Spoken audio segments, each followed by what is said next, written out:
ሰላም ሰላም ውድ የእግዚአብሔር ቤተሰቦች እንዴት ናችሁ? እንዴት አመሻችሁ? እንዴት ዋላችሁ? ዛሬ በጣም ደስ ብሎኛል። እናንተም በእኔ ደስታ እንደምትደሰቱ አልጠራጠርም። ለዛ ብዬ ነው አሁን የማቀርብላችሁ መዝሙር ማለት ነው።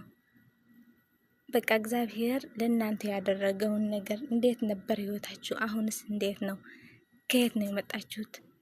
ምን ላይ ነው አሁን ያላችሁት? ወደ ኋላም ምን ላይ ነው የምትደርሱት? ፍላጎታችሁ ብቻ ሁሉም የእግዚአብሔር ነው። በተለይ ደግሞ የስደተኞች ህይወት ሁላችንም እናውቀዋለን። ሁሉም የእግዚአብሔር ነው።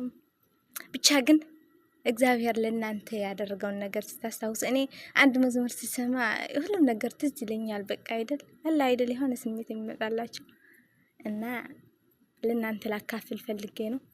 አንድ መዝሙር ልዘምር ነው እና አይ ሆፕ ደስ ይላችኋል ብዬ አስባለሁ።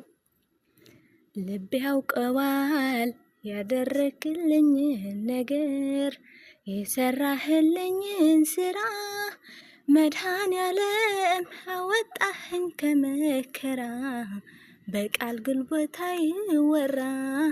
ልቤ ያውቀዋል ያደረክልኝን ነገር፣ የሰራህልኝን ስራ፣ መድኃኔዓለም አወጣኸኝ ከመከራ፣ በቃል ጉልበት አይወራ። ልቤ ያውቀዋል ያደረክልኝን ነገር፣ የሰራህልኝን ስራ፣ መድኃኔዓለም አወጣኸኝ ከመከራ፣ በቃል ጉልበት አይወራ። ያው ሙሉ መዝሙር በዩቲዩብ ላይ ማየት ትችላላችሁ። እና ጉድ ናይት